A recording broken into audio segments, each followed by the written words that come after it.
आप देख रहे हैं भूतिया विला। दोस्तों, अगर आप चैनल पर नए हैं तो चैनल को सब्सक्राइब जरूर कर लें और साथ ही वीडियो को लाइक करके नीचे कमेंट बॉक्स में अपनी राय जरूर दें ताकि हम आपके लिए ऐसी ही भूतिया घटना और ला सकें। तो चलिए बढ़ते हैं आज की कहानी की ओर। दोस्तों, आज की कहानी हमारे साथ शेयर की है हरफूल जी ने, जो लखनऊ के रहने वाले हैं। मगर मैं आपको उनका पूरा पता तो नहीं बता सकता, मगर उनकी इस कहानी को सुनते हैं उन्हीं के पॉइंट ऑफ व्यू से।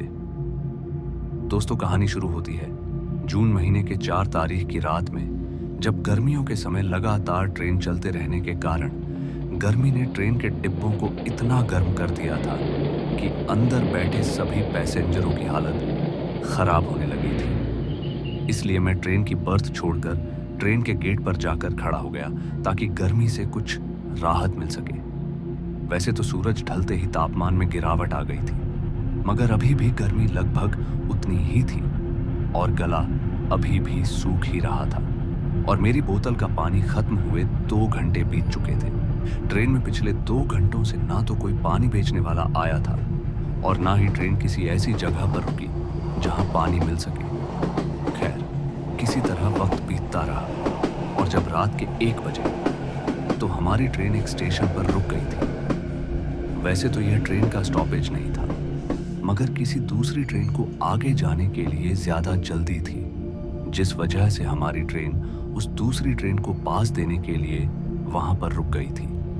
ट्रेन अभी रुकी ही थी कि मेरी नजर प्लेटफार्म पर पानी का नलका ढूंढने में लग गई, क्योंकि मेरी हालत पानी के बिना बिगड़ती जा रही थी। इसलिए मुझे पानी की इस समय अधिक आवश्यकता थी। खैर, जब मुझे पानी का नलका दिखा तो मैं ट्रेन से नीचे उतरा और अपनी बोतल लिए उस नल के पास पहुंचा। पर मेरी तरह ही वह नल भी प्यासा ही था, क्योंकि नल पूरी तरह से सूखा हुआ था। मैं अभी अपनी बुरी किस्मत को कोस ही रहा था कि मुझे उस सुनसान स्टेशन पर पानी गिरने की आवाज सुनाई दी। फिर जब मैंने ध्यान से चारों तरफ देखा तो मैंने पाया कि प्लेटफार्म 3 पर, जो उसी स्टेशन का आखिरी प्लेटफार्म था, वहां पर एक बड़ी पानी की टंकी है जिसके नल से पानी गिर रहा था। पानी देखते ही मैं उसी वक्त पटरियों के बीच से होता हुआ उस तीसरे प्लेटफार्म के पानी की टंकी के पास पहुंचा और पानी की टंकी के पास पहुंचने पर मुझे पता चला कि वो टंकी चारों तरफ से जाली से घिरी हुई है। इसीलिए मैं मन ही मन उन महापुरुषों की सराहना कर रहा था जिन्होंने स्टेशन पर पानी की व्यवस्था तो की, पर सिर्फ दर्शन के लिए। खैर, मैं उस जाली को पकड़कर जोर से हिला रहा था ताकि जाली कहीं से खुल जाए, मगर तभी मेरी नजर जाली के उस हिस्से पर गई जहां थोड़ा गैप था, जिसके जरिए मैं जाली के उस पार जाकर अपनी पानी की बोतल भरने लगा। अभी मेरी बोतल भरने ही वाली थी कि तभी ट्रेन ने जाने के लिए हॉर्न दे दिया। ट्रेन का हॉर्न सुनते ही मैं जल्दी से वहां से भागा और पटरियां पार करते हुए वापस अपनी ट्रेन की तरफ आने लगा। लेकिन अभी मैं तीसरे प्लेटफार्म से दूसरे प्लेटफार्म पर आया ही था कि तभी उस स्टेशन के रेलवे गार्ड ने मुझे पकड़ लिया और मुझे जबरन पकड़कर वहीं पर बैठा लिया। मेरे आंखों के सामने से मेरी ट्रेन निकल गई और मैं कुछ नहीं कर पाया। जहां मैं अपनी ट्रेन को वहां से जाते हुए देख रहा था तो वहीं वह दोनों रेलवे कार्यकर्ता और भी रेलवे कर्मचारियों को बुला रहे थे, मानो उन्होंने कोई नामी गुंडे या बदमाश को पकड़ लिया हो, जिस पर उन्हें सरकार द्वारा ऊर्जा चक्र से नवाजा जाएगा। हालांकि मैं अभी बड़े आराम से उन दोनों को यही बताने की कोशिश कर रहा था कि मैं देश का जिम्मेदार नागरिक हूं और मैं केवल पानी भरने के लिए ट्रेन से नीचे उतरा था। इसी बीच उन दोनों में से एक गार्ड ने मेरे पानी की बोतल को छीनते हुए उसे साइड में रख दिया और मेरे से पूछा, क्या तुमने यह पानी पिया था?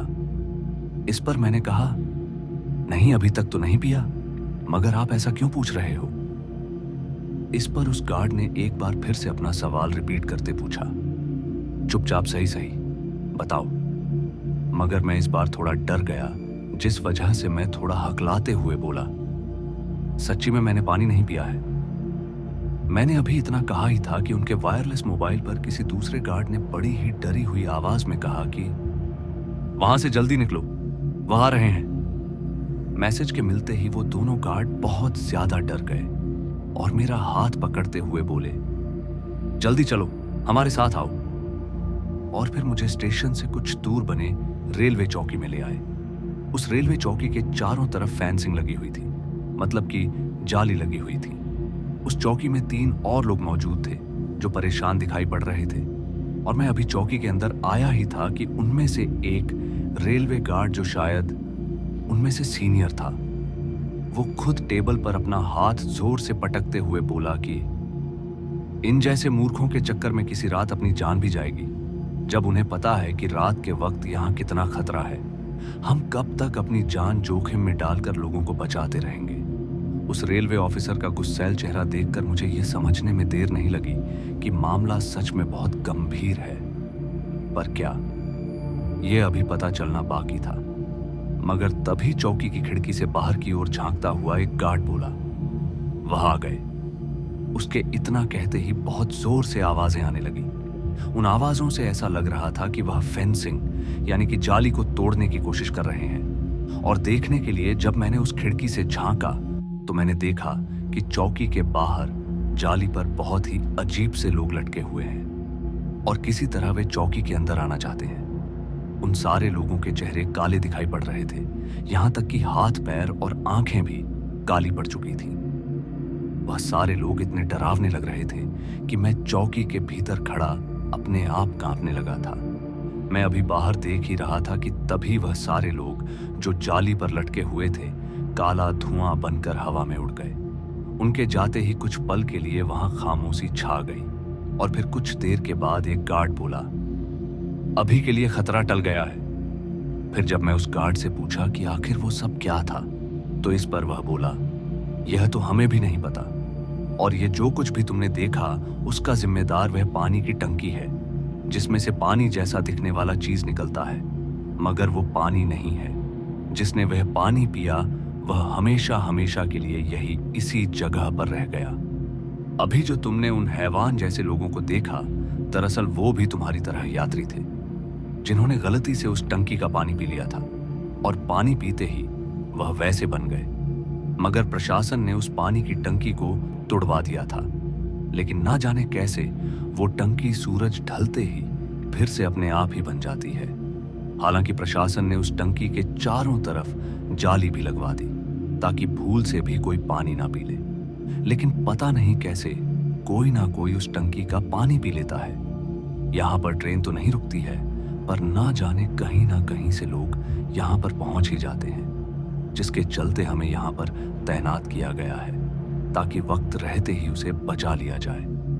उस गार्ड से यह सब जानने के बाद मुझे बहुत ही ताज्जुब हुआ और मैं मन ही मन सोचने लगा, क्या सच में ऐसा कुछ भी इस दुनिया में मुमकिन है?